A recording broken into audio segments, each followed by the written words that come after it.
إلى الآن في بعض المدن ما نعرفش اسمها، بس لو ركزت شوية هتلاقي إنك تعرف مدينة فيهم. طبعا أنا بتكلم على مدينة الخبراء. يلا بينا.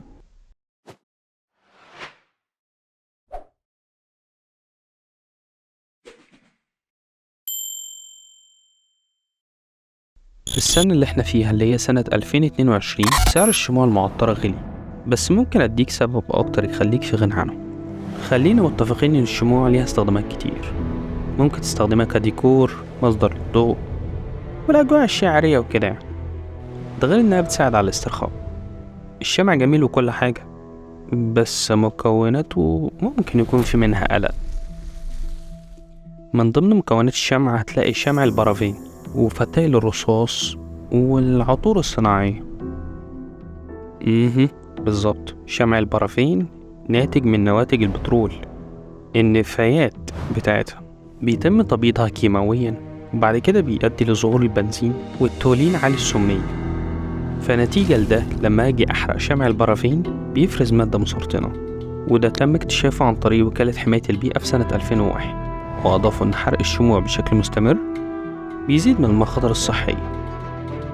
إنما بقى فتائل الرصاص فدي حكاية. في الولايات المتحدة الأمريكية في قانون بينص على إن فتائل الشمع لازم تكون مصنوعة من القطن أو الورق. برغم كده لحد دلوقتي في شركات بتصنع فتائل الرصاص، وده لأن من وجهة نظرهم إنها بتتحمل قوة اشتعال أعلى عن فتائل القطن أو الورق. بس على النظير التاني، فتيل الرصاص في الشمعة المشتعلة خطير جدا على الأطفال، لأنه مصدر سام، وكمان بيتجاوز المعايير الدولية للتلوث. حتى لو الشمعة مطفية هيأثر على الجو، لأن الشمعة فيها محتويات كيميائية وبيحصل تبخر بسيط للشمعة المكشوفة للهواء. وكمان لمس الشمعة مضر، لأنها هتنقل المواد الكيماوية دي للجلد. كده بقى مش فاضل غير إن أقولك إن العطر الصناعي إزاي بيلوث الهواء. مضمون العطر الصناعي هي الفتلات، أو لما أولع شمعة بينطلق في الهواء، فبالتالي بستنشقها. بمجرد دخولها لمجرى الدم بتزيد أعراض زي الحساسية والربو، ده غير تأثيرها على الهرمونات، ربنا يكفينا ويكفيك شرها. بس لو انت من محب الشموع فلسه في أمل إنك تتجنب كل السموم دي، وده عن طريق اختيار الشموع.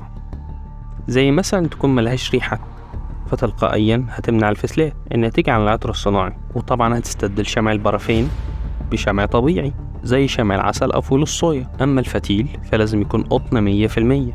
وأكيد في اختيارات كتير حوالينا. شاركنا بنوع الشمع البديل اللي ممكن تستخدمه. بس كده يا سيدي، كل اللي طلبته منك إنك تديلي عقلك وسيب الباقي عليا. أشوفك في الحلقة الجاية. كان معاك من ورا الميكروفون محمد أحمد، وأشوفك بخير.